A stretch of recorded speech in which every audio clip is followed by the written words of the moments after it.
Ladies and gentlemen, let's give a warm round of applause to Reza Aslan, A.N. Wilson, and William Dalrymple for Jesus the Man, Jesus the Politician.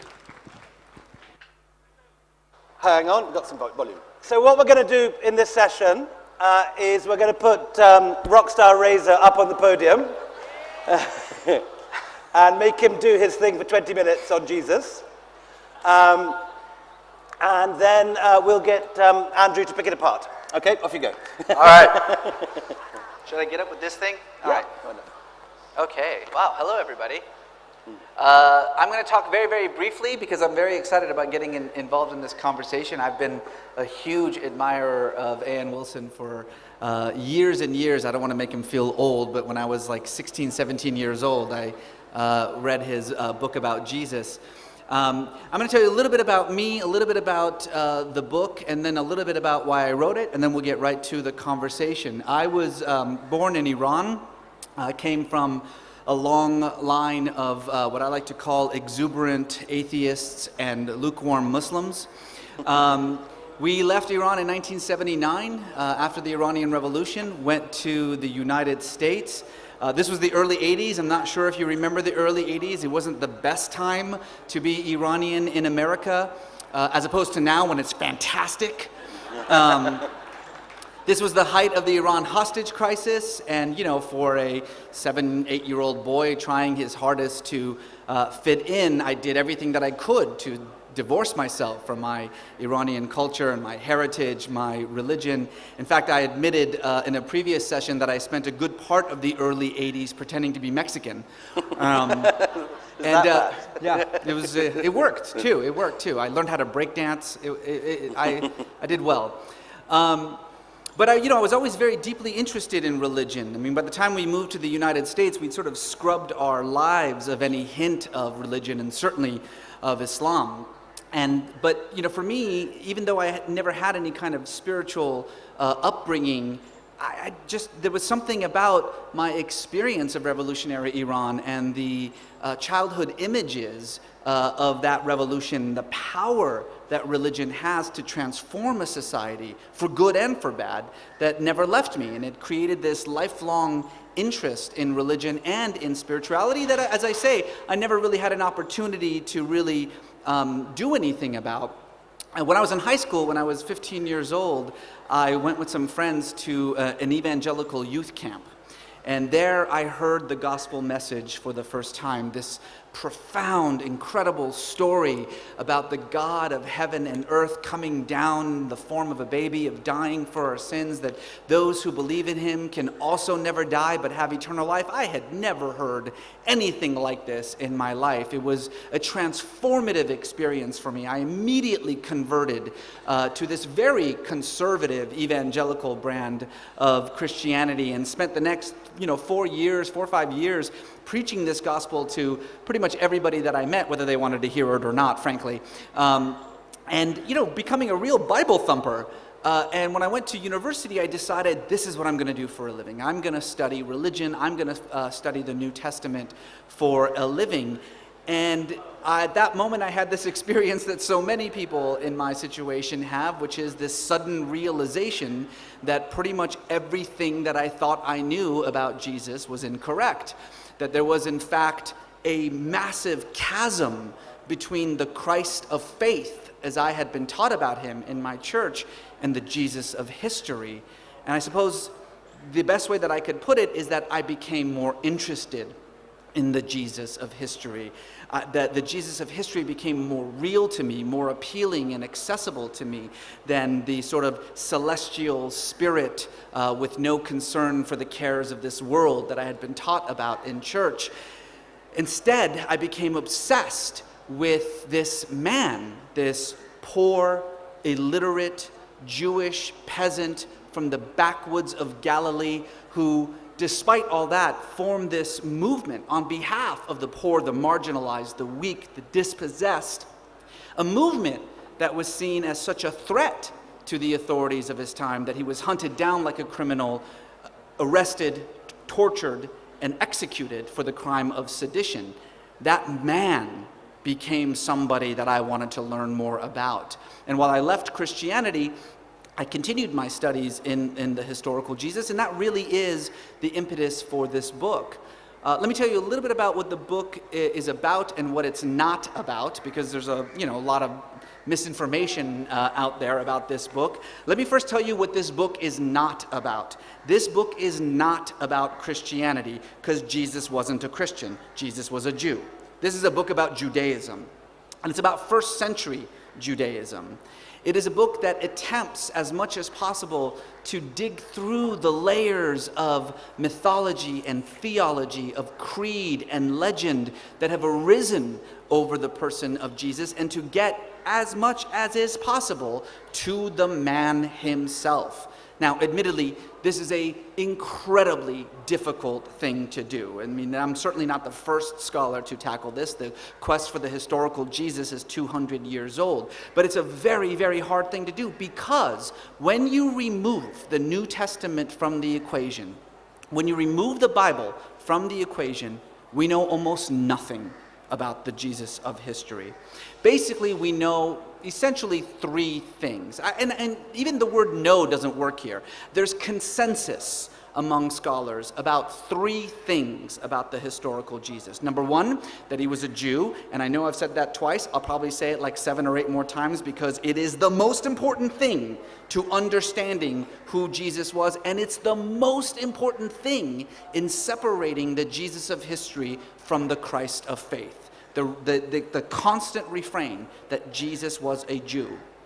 And so what that means is that his teachings have to be understood in their Jewish context. His actions have to be understood in their Jewish context. What truly separates the Jesus of history from the Christ of faith is this one fundamental fact. The Jesus of history was a Jew preaching Judaism to other Jews. That's the Jesus of history. Number one, that he was a Jew. Number two, that sometime in the first half of the first century, he launched a movement, a Jewish movement for Jews. And that number three, as a result of that movement, the Roman imperial occupation arrested and executed him for the crime of sedition. That's it. That is the sum and total of what we can know about the historical Jesus when you remove the Gospels from the equation. My argument is it's enough, because while we know very, very little about the historical Jesus, we know almost everything about the world in which he lived. First century Palestine is an era that is very well documented, thanks in large part to the Romans, who, whatever else they were good at documentation. Documentation and killing. Those were the two sort of main, and roads.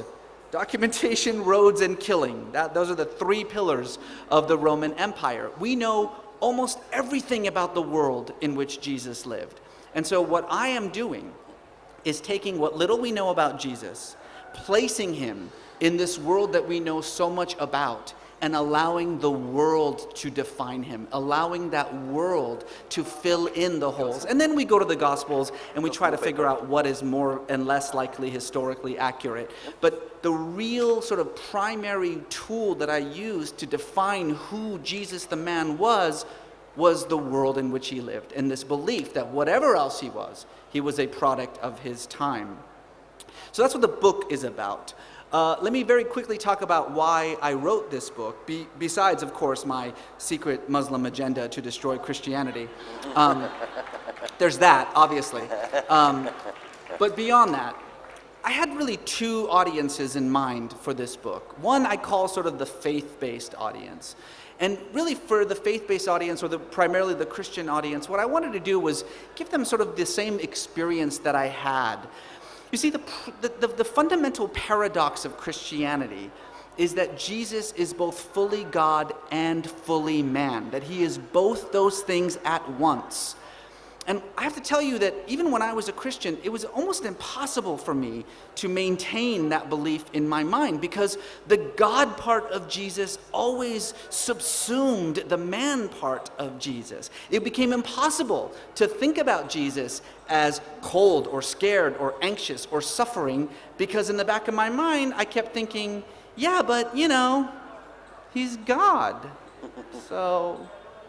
I sometimes think of, like, it's akin to watching a tightrope walker with a net underneath him. Who cares? You know? So he falls, big deal. It's not interesting. To me, the God part of Jesus' identity was a net that made it impossible to know him as a man. And what I wanted to do was to remove that net for a moment, to say that there is a consequence to the Christian belief that Jesus was also a man.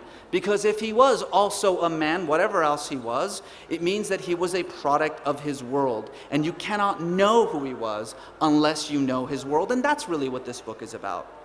But of course, I had a different audience in mind too, and that's what I call the non-faith audience, or the non-Christian audience. The audience that always asks me, what is the big deal about this Jesus guy? It's just Jesus this and Jesus that. And what I wanted to explain was what the big deal was. What I wanted to say is that the basic facts of this man's life make him worth knowing. That the model of behavior that he established 2,000 years ago in how to stand up for social justice, how to have a preferential option for the poor, how to respond to the powers that be, how to respond to the so-called gatekeepers of salvation, that model of behavior is as relevant today as it was 2,000 years ago. To say truly that you could be a follower of Jesus without being a Christian. And that's what I think of myself as a follower of Jesus who is not a Christian. And that's why I wrote this book. Thank you. All right. Andrew, you also wrote, among your many biographies, you wrote a brief biography of Jesus 10 or 15 years ago. Well, Reza's already reminded us. Can you hear? No, you have to raise that. Can you hear? Sound? Anyone? I can't hear myself, There but we that's go. perhaps a good, Yeah. perhaps a good thing. Reza's already reminded us I'm extremely old, so I can't remember. I can't remember my Jesus book at all, but I can remember his because he wrote it more recently. And I loved that talk, and much of my heart as well as mind went out to you as you were saying those words. My trouble is that I don't think I've really come to this view slowly over my many years on this planet, that it isn't that we don't know very much. What you're really saying is we don't know very much about the historical Jesus. I think the trouble is we don't know anything at all about the historical Jesus if we're merely approaching it as historians. If we got out of the crowd some of the proper historians who are at this conference and they said they wanted to write about Jesus, they would immediately ask, where are the materials from which we could construct this book? And the materials do not exist. That, to my mind, is a very interesting historical fact, and it should, in fact, awaken us to the nature of the difficulty which Reza and I, in our different ways, have both faced. We've come from positions of faith to positions of doubt, and in my case, I have both faith and doubt, which I think is the only rational position to have. It isn't true that we have no historical evidence about the followers of Jesus, and that is the really interesting thing. One of the earliest Christian documents is a letter that was written by that inspired, glorious madman who now goes by the name of St. Paul. He was known by various names in his own lifetime. Nobody actually knows what he would have been called if he'd been, say, as he was frequently, arrested by a Roman soldier, what his Roman name would have been. But he seems to have been called Saul, and then took this name, which was a nickname, Paul, which means Paulos in Greek. It means he was a tiny little man, which he was, a funny, tiny, unprepossessing man who had this idea, which was still going strong when Reza went to his summer camp, that the death of this Jewish revolutionary on a cross had redeemed everybody in this place from their inner sins. That was Paul's idea. And he wrote this letter in about the year 50 to the people living in the north of the country where he came from. He came from present-day Turkey. And he was writing to the area which is called Galatia, which is more or less where the Turkish capital now is, Ankara. And which was full of Gauls. Which was Gauls. Galatians is the same word as Gaul or Celt. Exactly. They would have worn tartan and had It red was hair. Celts. They would have certainly been wearing tam o' shanters and kilts. And he describes how there is this fundamental split between the followers of Jesus, only 20 years after Jesus had left this scene, however you think he left it. On the one hand, there are the people who now call themselves Jews for Jesus, which is a big movement in England. I don't know if it is anywhere else in the world. They went on being Jews. They went on going to the temple, but they regarded Jesus as their greatest prophet. In many ways, they were kind of Muslims, I think, because they thought of Jesus as being this very, very special prophet, rather in the way that most Muslims think of their own prophet, who is specially endowed by the Almighty with all kinds of wisdom and qualities, but was, of course, a human being. On the other hand, there was this ever-growing group to whom St. Paul spoke, who were not Jews. And they understood all these Jewish words in a totally different way because they had translated them from Jewish concepts and sometimes Jewish languages, either Aramaic, which was the language Jesus spoke, or Hebrew, which was the language of their liturgy, into Greek. Aramaic, though, was the lingua franca of the entire region. It was a lingua franca. Well, Greek was, really. Yeah, Greek was Aramaic was the lingua franca of the poor. Yes. In Palestine, in the first But it century spreads Palestine. right up. You get Aramaic inscriptions even in Afghanistan. It Yes, goes right you do. up through. You do. It is a kind of it's almost like Yiddish. It's a kind of lingua franca of the diaspora. These other people, the non-Jewish people and the people who attended, which there were very many people who attended Jewish synagogues in the great cities of the Mediterranean. In Ephesus, for example, was a huge part of the synagogue which was set aside for non-Jews. They took a completely different view of what it meant to follow Jesus, and they thought you did not have to be a Jew. You didn't have to follow the dietary laws. You didn't have to abstain from eating a prawn cocktail if one ever came your way, which wouldn't be very likely. You could, somebody offered you a pork sausage, that was just fine by them. And the man we now call St. Peter, the leader of the Jewish section of the church in what's now Syria, came to visit Paul in Galatia and was perfectly happy with this. He welcomed all the non-Jews, the Gentiles. He sat at table and ate with them until people came from Jerusalem, from Jesus' own family, and they said, "What the hell are you doing eating with Gentiles? Was that a pork chop I just saw you eating?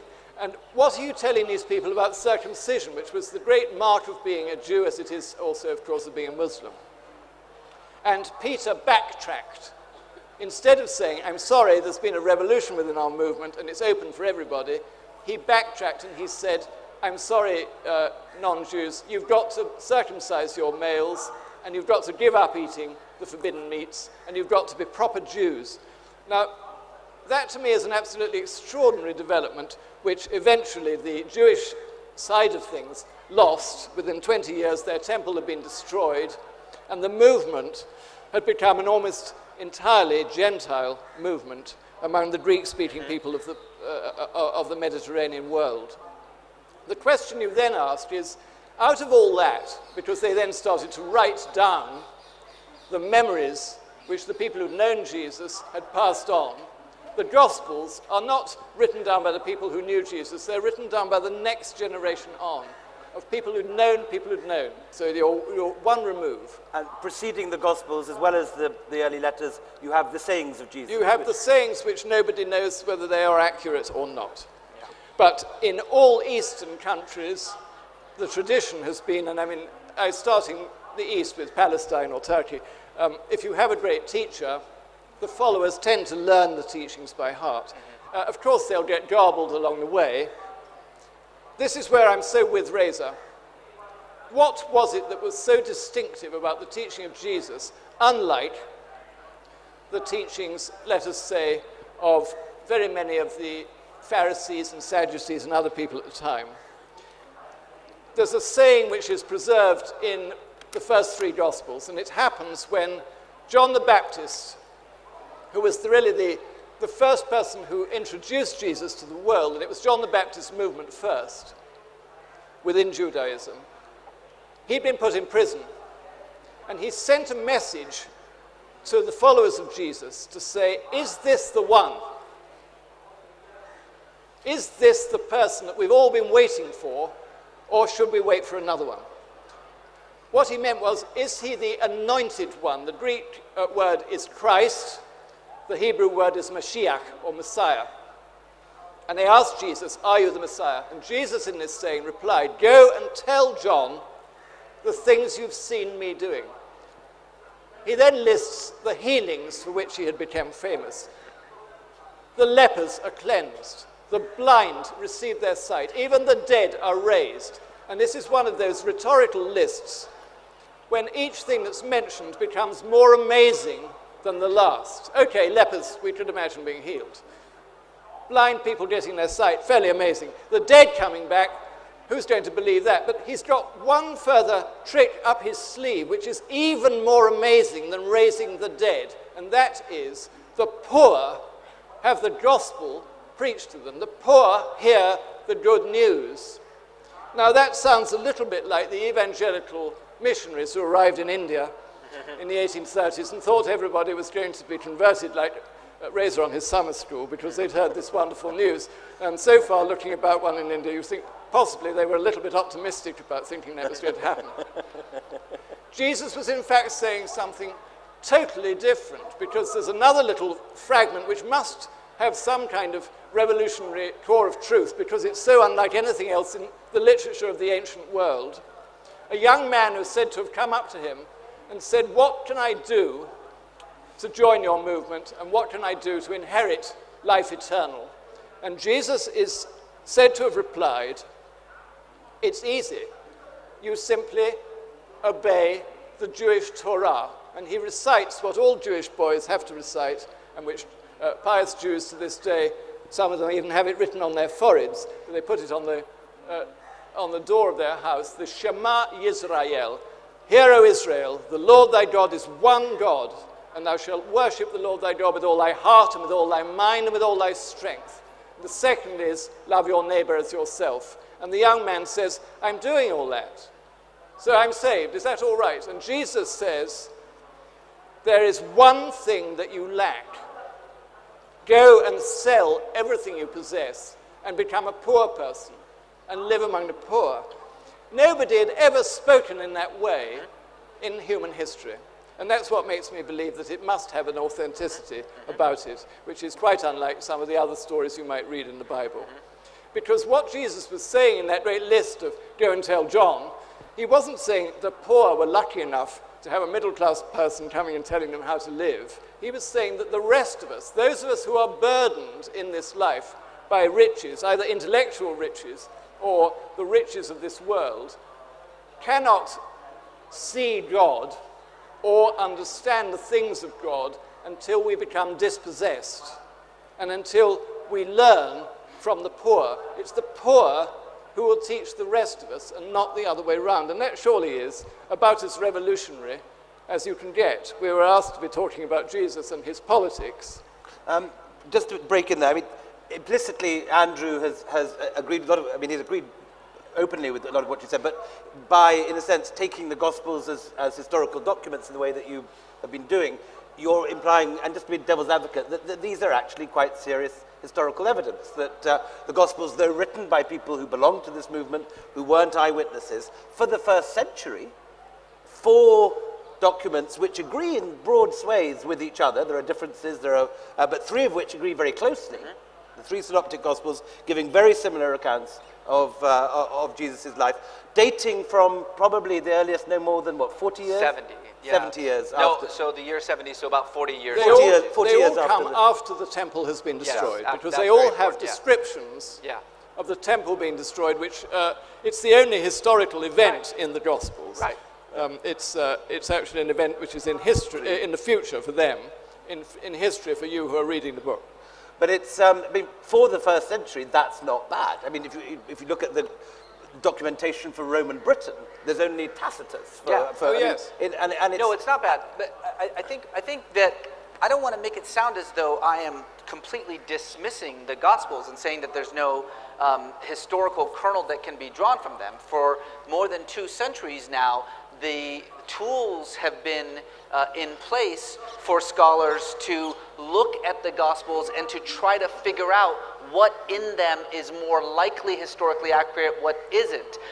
Andrew brought up a very good point in one of them. One of the methods that we use is when something seems to stick out like a sore thumb, when it seems to contradict almost everything else that the gospel says, it's more likely true. When something is found in all 4 gospels, it's more likely to be true. When something is found in the earlier gospels but contradicted by the later gospels, we accept the earlier gospel version of it. So there are a whole host of tools at our disposal to figure out how to sort of extract as much as possible the sort of kernels of history from the Gospels. But you must begin with this fundamental fact, which is the Gospels themselves are not historical documents. Can I add They are one not thing to that? describing a historical but event. again, but you get papyri turning up, which date from long before AD 70. You can't date papyrus. I thought You there was can't date carbon- papyrus within 50 years. Yeah, no. Nobody knows how to date papyrus. Yeah, I mean, look, the letters of Paul, if you want to know, so what's the first thing that was written about Jesus? It's the letters of Paul. It's not the Gospels. Paul starts writing Yes. his letters in around 48 to 50, but what Andrew said is absolutely true about Paul. The one thing that's fascinating about Paul is that he never met Jesus. He Well- never knew Jesus, never met him at all, never saw Jesus. In fact, the letters of Paul never describe anything that Jesus says or does, because Paul is not interested in the historical Jesus. He's interested in this new being, the Christ, as Paul refers to him. And so for Paul, it's just he is preaching theology. He's not talking about history at all. He is, but I slightly differ from you there, because it's not completely true that he's... it's not true he says he never met Jesus. We just assume he didn't. Well, he says that the first says- time he has this experience of Jesus is on the road to He Damascus. says that he saw him after he died as well as before, but he doesn't actually rule out the possibility. We don't know. But he does quote, there are various sayings of Jesus that he quotes, and he says that you should do good unto... I mean, they're very basic ones, which more or less anybody could have found in a Christmas cracker, actually. They're not the great sayings of the Gospels. But No, but we that's a should very good point, though, is that what he is quoting is liturgical formula. Yes, that is true. It doesn't prove yes. a thing, no. Of course it doesn't. What he's talking, the only events of Jesus' life that he ever mentions is the Last Supper, the crucifixion, and the resurrection, but he doesn't refer to those things as historical events. He refers to them as liturgical events, events that are by then already a part of the early Christian community. I think that it would be very difficult in many contexts to distinguish between a liturgical event and a historical event, because these books in the New Testament, like most books in early religious movements, aren't intended to be read by post-Enlightenment historians. They're just not meant to be. Right. So I think I don't think we can unpick them. Can I just pick you up on one thing, not pick you up, but confirm one thing you were saying earlier? It's true that there's very little to go on if you're looking for straight historical research. But one very, very interesting thing that's happened in the last 20 years in the Galilee is that they've started to dig up all the villages and towns which are mentioned by name in the Gospels. Of course, the people who were actually writing these books in Greek, probably in Rome, Ephesus, places like that, had never been near these villages. They wouldn't have known the difference between Capernaum, where Jesus is said to have they wouldn't have known a thing. But this thing which we both slightly superstitiously, but only slightly, believe about the Gospels, namely this bias towards the poor, which you find running through the whole story, is confirmed by archaeology, by two bits of archaeology. One is that there's a dog who didn't bark in the nighttime in the Galilee, and that is this great Hellenistic city, just next to Nazareth, where Jesus is said to have lived. It's called Sepphoris, and it has a theatre, it has a forum, it had shops with marble counters, it had, above all, glass-windowed houses, which is always a sign of prosperity. It's not even mentioned. If you go down the road to these little villages, hill villages, called Bethsaida and Chorazim, that is where we are told that Jesus went to preach.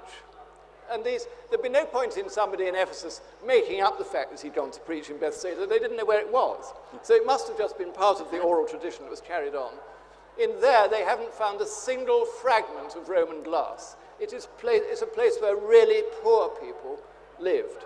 And I think that sends me into a kind of gooseflesh, because I think there you get a glimmering of the real man and the real person and the choices made. Indeed, what's really fascinating is that Jesus spent all of his ministry in these kinds of villages. He never went to Tiberias, he never went to Sepphoris, he never went to Tyre or Gidon, or he never went to any of these sort of larger sort of Greco-Roman influenced cities. He didn't preach there because that wasn't his audience. His audience was in Capernaum and Bethsaida because he himself was one of these people. I want to say something about Sepphoris because this is a very important find.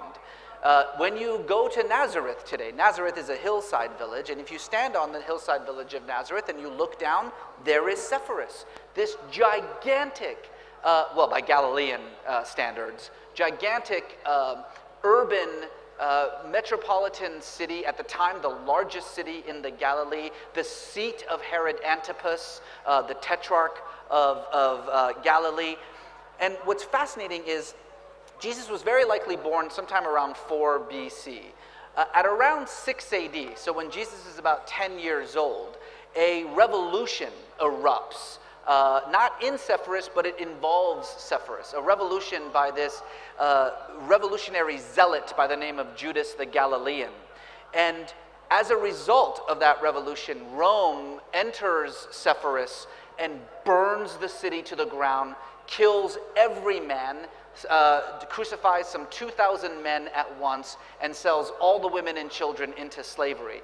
And then Herod Antipas shows up and rebuilds the city as the seat of his power, and he builds it from around 6 or 7 AD to around 20 or 22, when he then moves to Tiberias and builds Tiberias around 26, 28.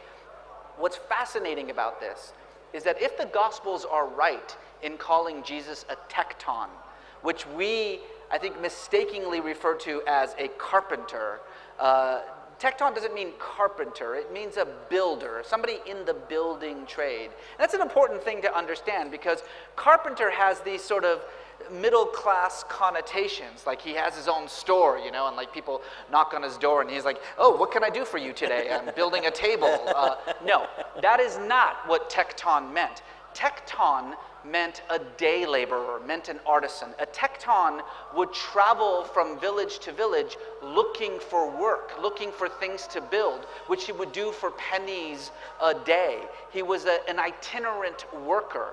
In fact, the Romans used the word tekton as a swear word, as slang for any kind of uncouth and illiterate peasant. What's remarkable about this is that you're talking about a family of builders living within an hour's walk from the largest building project in the history of the Galilee, from the time that Jesus is about 10 years old to the time that he's about 20 years old. And so people talk about the lost years of Jesus all the time. Did he go to India? Did he go to Kashmir and all this stuff? No, the lost years of Jesus were spent every single day, 6 days a week, sun up to sundown, making that hour-long walk from his village, mud and brick village of Nazareth, to this city of Sepphoris, building these palatial mansions for these incredibly wealthy Herodian Jewish and Greek elite. And then, you know, for a few pennies a day, and then walking back to his mud and brick hut at night to sleep. May I reply to that idea? This May I notion. make a remark? Yes, go You ahead. see, I think now we're getting into the realms of fantasy. That is the trouble with writing books which don't have any historical basis. If you were to make a movie about Jesus' boyhood, I couldn't better that as a script for this little boy toddling along across the Galilean hills with his builder's trowel. But the truth is that the word tekton means a craftsman, really. I mean, it's true, everything he said is true, that it does mean, it was a Roman swear word, and it can mean a carpenter, it can mean a job builder. It can be used, actually, for what a lot of us do in this place. It can be used for a hack writer. It can be used as a journalist. I mean, they were called tektons, and in the rabbinic schools in Jerusalem, they called the teachers tekton.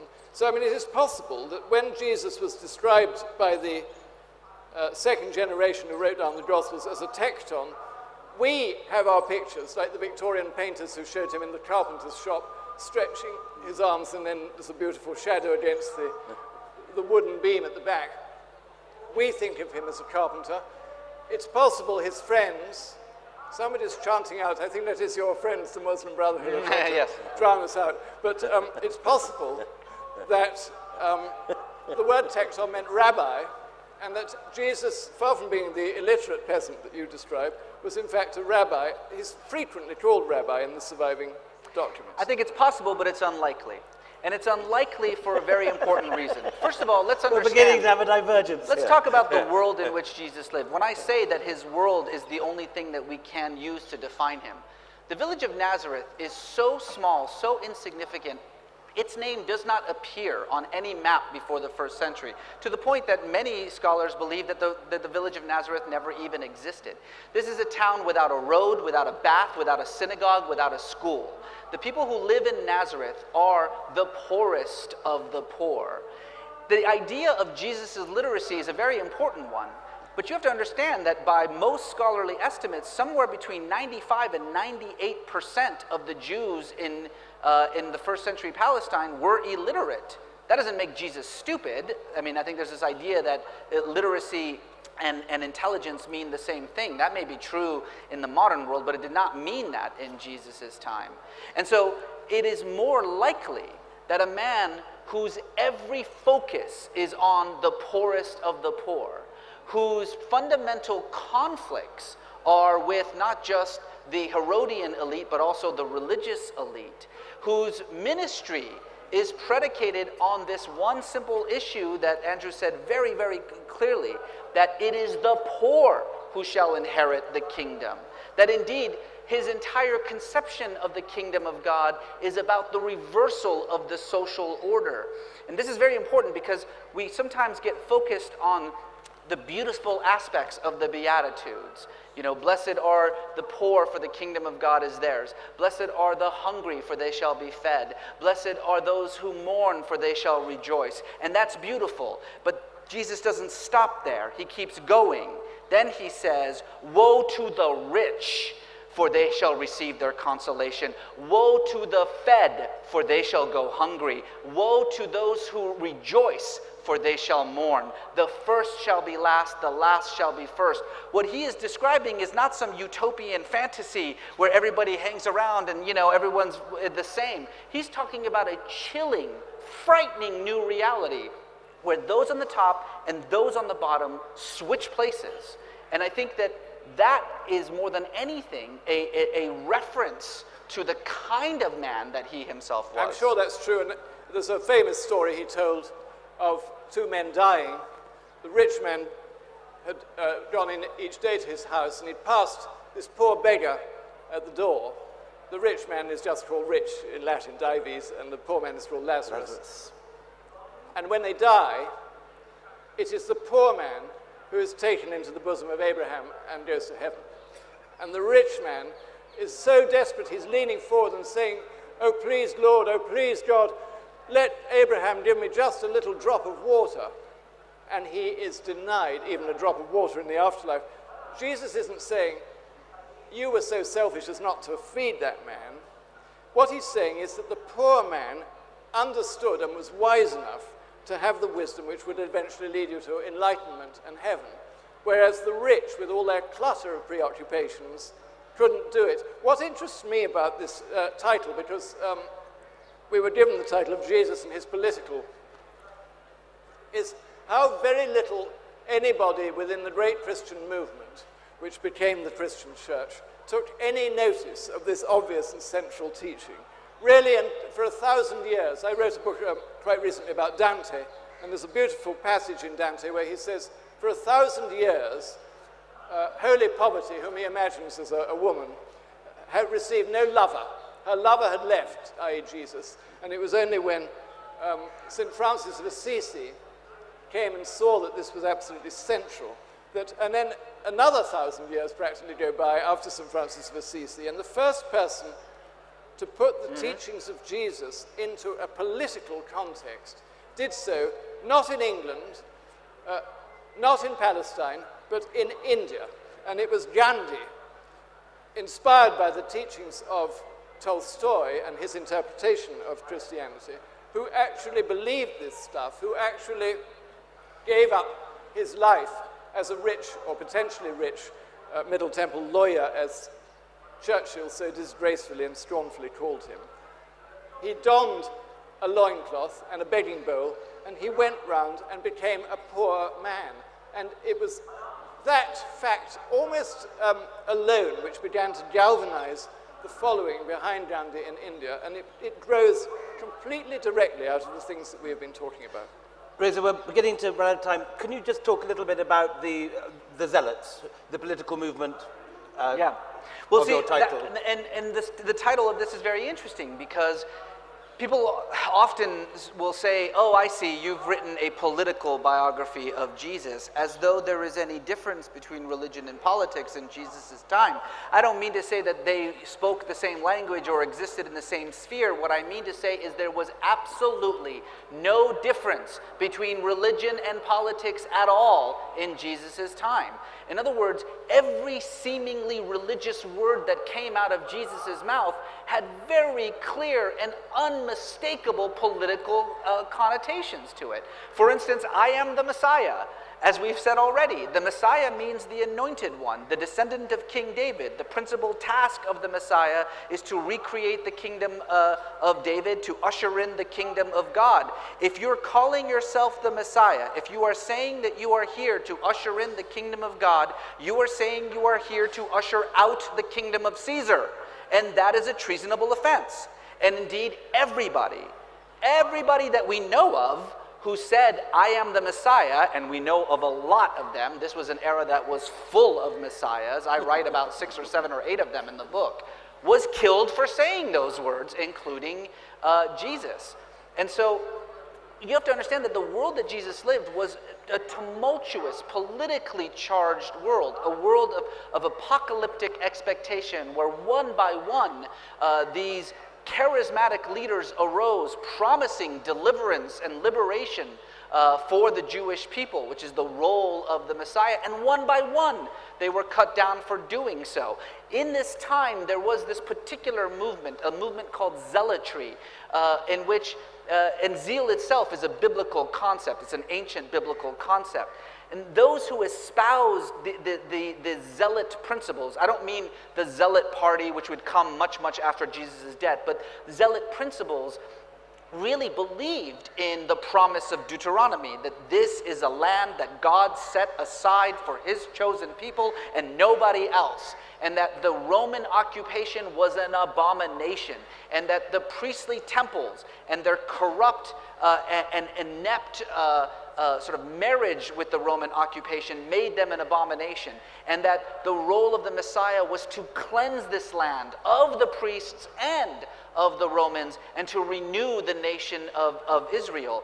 These people often referred to themselves as zealots, and the argument of the book is that Jesus' teachings very much demonstrate those same kinds of zealot principles. Why did that stuff get removed? And this goes back to this sort of this question, what Andrew just very interestingly said about how Jesus' entire focus is on the poor, and yet very quickly the Christian church sort of shoves that aside as much as possible. Why? Because as we've already said, every single word written about Jesus. And I don't mean the writings of Paul, because that's about Christ. I'm talking about the stories written about Jesus in the Gospels were written after 70. In 70, as a result of a Zealot revolution against the Romans destroy Jerusalem. They burn the temple to the ground. They slaughter some 100,000 Jews, if you believe Josephus, and the rest of the Jews are exiled. Judaism itself becomes no longer a legitimate religion in the Roman Empire as punishment for this revolution. Every word of the Gospels is written after that event, and they're written for a non-Jewish audience. This argument that we were talking about in the first 30, 40 years about, is this a movement for Jews only, or is it a movement for Gentiles? After 70, it's no longer an argument. This is a movement now for Gentiles, and the Gospels are written for a non-Jewish audience, which is why they constantly explain Jewish actions, Jewish rituals, because the audience is not Jewish. There are three very important things that need to happen if you are going to try to make Jesus appealing to a non-Jewish audience. You have to do three things. And these are the three things that really permeate the Gospels and make them different than, what we would expect from the historical Jesus. Number one, you have to make Jesus just a little less Jewish. He's just way too Jewish for a Roman audience. You have to transform his teachings, remove them from the sort of ethno-nationalistic context, and instead transform them into abstract, universal principles that all people can abide by, regardless of their race or their culture or their background. Number two, you have to make him just a little less radical and revolutionary. You can't convince a Roman audience, especially, to follow a movement based on a man who was executed for sedition against the Roman Empire, a man that Rome itself killed. And so what you have to do is you have to spiritualize his message. The kingdom of God, it's not a real kingdom. It's a heavenly kingdom. Don't worry about it. This whole poor thing, it's not the poor, it's the poor in spirit. That's what it really is. It's not about any kind of issue with this world.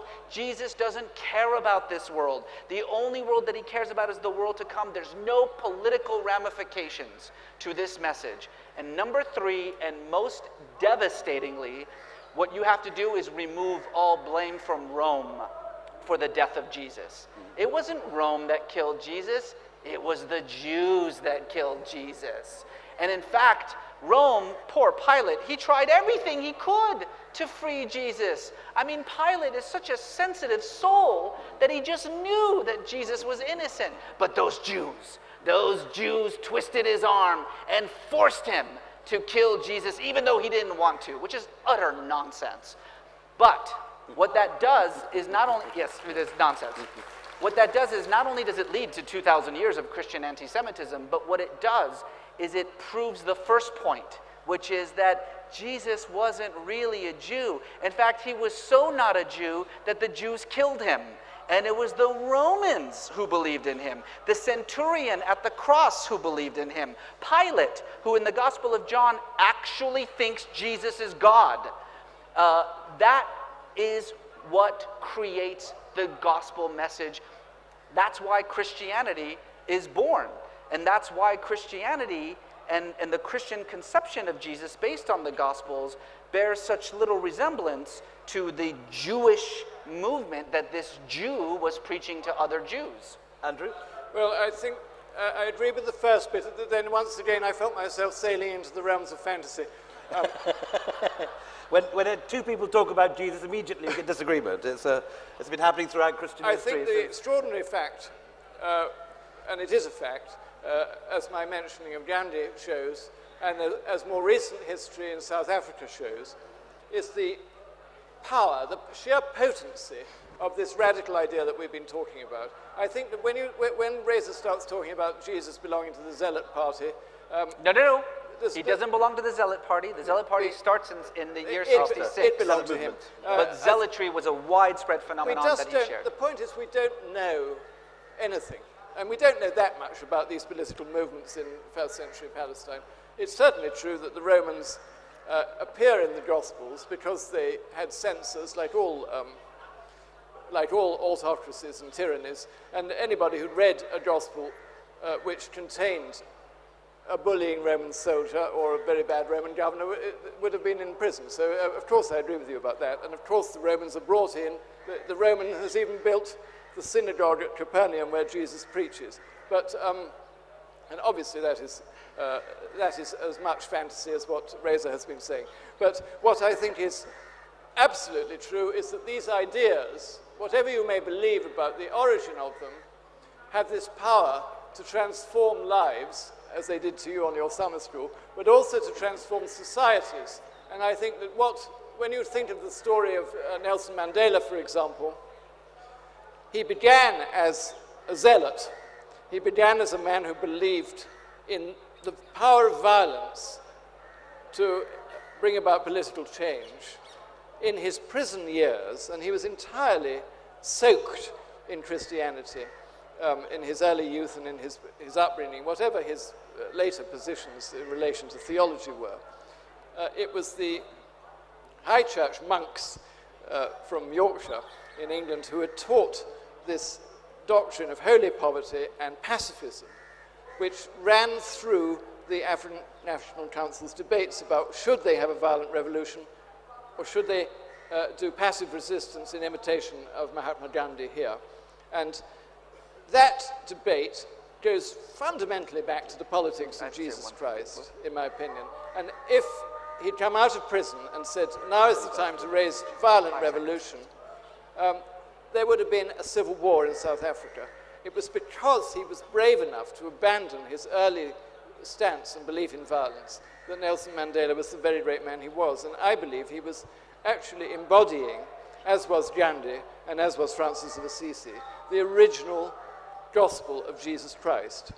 I believe that he was embodying the Christ, but not Jesus. And let me just, you've used this word fantasy twice, so I need to respond to it. It's not fantasy, it's speculation. Well, because we know nothing about Jesus. Everything is speculation, but it's educated speculation. Yeah, of course. It's educated speculation based on what we know about the world in which he lived. And so if you are a worker living an hour away from the biggest building project the Galilee had ever seen, it's an educated guess that you would have had something to do with that building. It's not mentioned anywhere, but it's not fantasy, it's speculation. And very importantly, let's remember one very important thing. One very, very, very important thing. I think that we believe that because Mandela and Martin Luther King and Gandhi were inspired in their non-violent movements by Jesus, then we think that Jesus was Mandela or Gandhi or Martin Luther King. Let's be serious about one thing very quickly. There's no such thing as nonviolent resistance in first century Palestine. You do not remove the largest empire the world had ever known with a sit-in. So we have to be careful. I don't think that Jesus was violent. I don't think there's any proof whatsoever that he espoused violence. But he wasn't some pacifistic preacher of good works. He was crucified for sedition against the state. That means something, unless you believe, as the Gospels say, that it was all a big misunderstanding. We have 5 minutes of questions. Maybe one tiny just remark before going to questions, that when Christianity gets going, it's often forgotten that the largest audience at the beginning was not Western Europe, but was the Middle East, Right. and was Persia. Bahrain had a bishopric before one in Britain, and India. And in 325 AD, when the early church meets to write the Nicene Creed at Nicaea, which is just over the Bosphorus from Istanbul, there are 4 bishops from India and none from Britain or Northern Europe. Over to you guys. At the front. We have 5 minutes for questions only, so please be succinct and please ask a question and don't make a statement. Bearded gentleman with his hand up here. Bearded gentleman. Very quickly to Mr. Wills, I wanted to actually ask Reza, but Reza has explained the point about how a Jewish anti-Roman sect becomes a Roman sect to slaughter the Jews. We leave that aside. if you believe in the historicity of the Synoptic Gospels, second, third reading, how come none of the sources of the first century, Josephus and others, mention everybody else except Jesus of Nazareth? Well, I mean, that's what I meant at the very beginning by saying there was no historical evidence. And indeed, there are some people who've looked at all this stuff and thought that Jesus was a kind of fictional embodiment of the beliefs of the early church and that he never indeed existed. Certainly, what I meant by fantasy earlier about Nazareth, we don't know that he actually came from Nazareth, and rather than simply fulfilling the prophecy that truth would come out of a Nazarene, which came earlier. How come, it is one of the deepest of mysteries, how come that we don't even know what he looked like, we don't know if he was married, we don't know anything at all about him of the kind which a modern biographer would want to know? You could either say, because he was such a shadowy figure that he was an invention, or you could say, as I would want to say, that there really isn't, the more I meditate upon this, the more I think it's true that there in fact isn't the great division, which I used to think there was, and Reza still does, between Jesus and the Christ. And I actually think the Christ of faith, in a most mysterious way, was the Jesus of history, who has withdrawn himself, and in his teaching of our self-denial, he's actually wiped himself completely out of the picture. So it's as if he didn't exist. We have time for one last question. Lady in the front with the yellow handbag. Lady with a hand.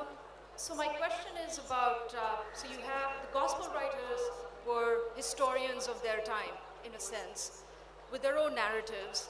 History is interpretation of events. How do you, when you say much of what you read in the Gospels, and I'm an atheist, so I have no stake in this, but my question really is, when you say much of that is speculation, aren't you disregarding one narrative, an orthodox narrative of history versus an unorthodox narrative of history, which is yours? The gospel writers were not historians. They didn't act like historians. They didn't think they were historians. Your definition of history as an accumulation of empirically verifiable facts and events is wholly a product of the modern world. That definition of history did not exist in Jesus' time. And the gospel writers didn't think that what they were writing was factual history. They were not interested in what you and I refer to as fact. They were interested in what you and I refer to as truth. And for us, truth and fact mean the exact same thing because we are a product of the scientific age. But in Jesus' time, these were different things. The Gospels do not reveal reliable facts about Jesus. The entire infancy narrative is absolutely a completely made-up story. And the gospel writers knew that it was a made-up story. The people who read it in the early church knew it was a made-up story. They didn't care because they weren't interested in the facts of the story. They were interested in the truths being revealed by the story. So you can't treat the Gospels the way that you would treat a historical document. It's not two different versions of speculative history. It's one version of speculative history and sacred history, which is something else entirely. Last word to Andrew. That is so absolutely true, and that is why I've come to doubt the possibility of using modern historical techniques to write about stuff which just simply isn't historical, and it's too important in a way to treat as history. That's a very good way of putting it. I'm afraid we have time for no more questions, but if you buy one of their books, you can ask both of them as many questions as you like. Not true. Not true. Let's give Reza a very Aslan, big Wilson. round of applause to Reza Aslan.